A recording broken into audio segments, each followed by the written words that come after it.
Joining us now here in studio, international affairs analyst Dan Perry. As we speak, the U.S. is warning of an ICC action against Israeli officials, the most senior officials, the Prime Minister very much included. We're talking arrest warrants potentially being issued against them. And the U.S. is saying it could very well ruin it all. I mean, it could happen. The question is to what degree the ICC wants to be part of the global coalition supporting Hamas. And I don't rule out that the answer might be that they do. I will say, if they do this, that would be incredibly inconsistent in terms of having done this or not done this to other countries in other situations, highly selective, and very dubious in terms of their own procedures, because the ICC can only deal with countries that are member states. Now, Palestine is not a state. The ICC, nonetheless, in a very bizarre procedure, accepted Palestine as a member, but without borders. So if they were to try to indict Netanyahu or whoever for whatever happened in Palestine, the ICC, not negotiators on the ground, would have to determine what are Palestine's borders, whether the given crime occurred within Palestine's borders. That's a discussion that has never existed in the history of global jurisprudence or international law. It would embroil the ICC in so much nonsense that it's difficult to comprehend how to even escape the morass of disagreements and of recriminations over such an attempt. So they can try. I actually suspect, in reality, when a move this nonsensical is threatened, probably the intention is to create pressure. And the ICC is part of the global community that has certain things they want from Israel. And by the way, although the move in question is, in my view, illegitimate in terms of international law and the ICC's own procedures and bylaws and so forth, the idea of pressure on Israel is something that Israel invites upon itself when it conducts a 6-month war without an exit strategy.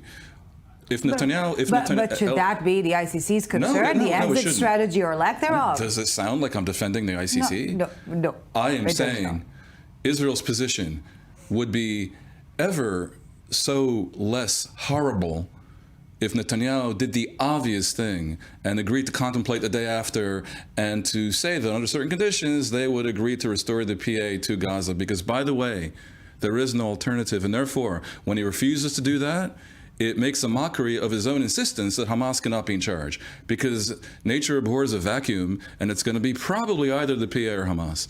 Now, what on earth is gained by being so difficult on this issue, other than peace and quiet with the extreme right in his government, is very difficult to see. But the price Israel's paying for this is very, very clear. If Israel had a clear exit strategy, would the ICC not threaten those arrest warrants? I'm not even saying a clear exit strategy. I'm saying if Israel had not been obviously obstructionist, lending great credence to the theory that its government is trying to prolong the war for political reasons, that's a very bad look, and that has emboldened Israel's enemies and brought Israel a greater tarring and feathering that would have happened otherwise. Now, the world has all kinds of players. The world has genuine anti-Semites, and the world has idiots.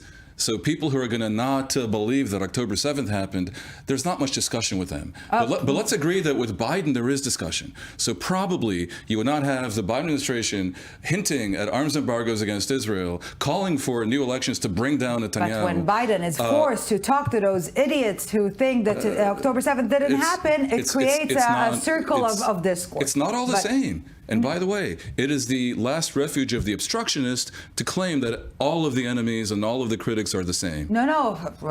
I'm arguing that a more intelligent, strategic, and measured policy by Israel would have led to a less dire situation. As we speak, the University of Columbia is presenting a clear ultimatum to the protesters there, camping out on university property.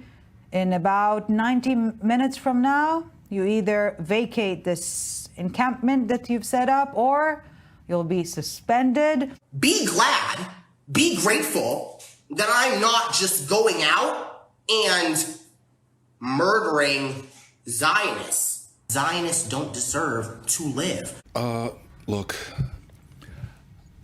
I speak as a person who has been a lifelong liberal and who understands the imperative of free speech, even when it is speech that you don't like to hear. That is precisely when it's tested. But on the other hand, there is a limit to free speech, and everyone accepts this. And liberal societies have difficulty dealing with illiberalism. That's why Europe right now is a big problem, having allowed in so many minority immigrants that are illiberal and threaten the nature of those societies. So you have a right-wing backlash, and extreme right-wingers are being elected, and that'll happen in the U.S. as well. It might happen anyway, but it'll certainly happen if this continues. I don't think it can be tolerated, and I think it was tolerated for too long. I said before that Hamas should be completely ostracized and isolated. By the same token, support for Hamas on U.S. campuses should be absolutely burned to the ground. I mean, there should be no tolerance of it whatsoever. That student who is basically threatening murder should be expelled and arrested. Any foreign students that shout Hamas slogans and wave Hamas emblems should be expelled and deported. It should be done with extreme prejudice and immediately. And I have to say, Israel is just a vanguard of this, because these ignoramuses, understanding nothing of what goes on in the world or of the history and geography of Israel and Palestine, don't know what they're saying about Israel-Palestine. But I think they do know what they're saying about illiberalism. These students that have become hijacked, their minds have become hijacked by the progressive woke narratives, genuinely dislike liberalism, social democracy, capitalism, democracy, and Western civilization. Exactly. And when they're in the White House, civilization may not survive it. So bottom line, last weekend, Joe Biden had to spend a weekend with the AOC, leading perhaps this movement within the Democratic Party. Bottom line is the Biden administration, is the Democratic Party dropping the ball here. Politics is the art of the possible, and it requires compromise, and he has to win the election. And if all these people don't vote for him, then he's going to lose the election. So I understand why Biden reaches out to AOC.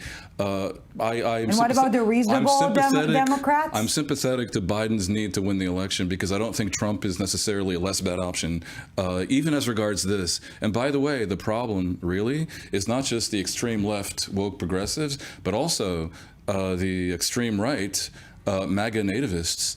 And I don't know which is bigger, but I know that both are very dangerous to the foundational idea of America, which is a tolerant liberal society. Well, maybe what will unite them is the anti-Semitic sentiment. It's so interesting, because we knew anti-Semitism existed, but this is revealed to what extent it exists in large numbers. Bringing together the extremes, anti-Semitism.